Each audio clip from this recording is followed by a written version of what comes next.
bà không có là account là page nhưng mà mua số one ấy thời bàn disable bắt hai disable คือ บัตรให้ក្រុមហ៊ុន Meta គឺบัตรអញ្ចឹងបងប្អូនត្រូវតាក់ទងឲ្យអាចឆាតតាម account នេះបានហើយលេខទូរស័ព្ទខ្ញុំដាក់ឲ្យហើយ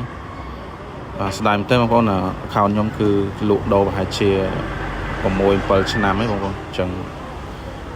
ការលក់ដូរដល់ស៊ីរងហើយគឺតាម Facebook សឹងតែ 90% បាទពេលខ្លះមិនបាច់ផុសឲ្យវ៉ាន់លក់ក៏នៅតែមានភ្ញៀវឆាតមកឥឡូវវាទៅជា disable បាត់ហើយបាទ account ចេញបែបនេះបងប្អូនបើសិនណាជា account បងប្អូនជួបបញ្ហាបែបនេះដែរគឺបើយើងអត់ប្តឹងតវ៉ាពីក្រុមហ៊ុន Meta ទេគឺអត់បានទៅវិញទេហើយការប្តឹងតវ៉ាហ្នឹងក្នុងរយៈពេល30ថ្ងៃទៅទៀតបងប្អូនមិនដឹងពីលទ្ធផលអញ្ចឹងខ្ញុំក៏រៀបចំប្តឹងដែរប្តឹងតវ៉ាដើម្បីបាន account ខ្ញុំមកវិញព្រោះអី account នេះគឺខ្ញុំប្រើយូរហើយលក់ដូរគឺសំខាន់ណាស់បងប្អូនហើយបងប្អូនដែលខូច account ឬក៏ខូចបែបនេះគឺពេលបងប្អូនបង្កើតថ្មីគឺត្រូវការនេះមែនតែនគឺត្រូវការច្បាស់លាស់មែនតែនដោយសារកុំឲ្យខុសពីអត្តញ្ញាណបានណាឈ្មោះរបស់យើងនិងលេខទូរស័ព្ទពេលច្រើនបង្កើតទៅក៏ disable ដូចគ្នាដែរអញ្ចឹងបងប្អូនខ្ញុំណែនាំឲ្យបង្កើតតាម Gmail វិញហើយ Gmail ហ្នឹងក៏ត្រូវតាមលក្ខខណ្ឌដែរបងប្អូន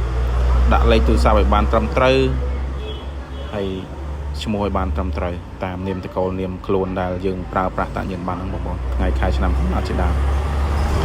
បាទនេះខ្ញុំបង្កើត Facebook ថ្មីបងប្អូនរបៀបបង្កើតថ្មីហ្នឹងគឺខ្ញុំណែនាំឲ្យបងប្អូនបង្កើតឲ្យត្រូវមក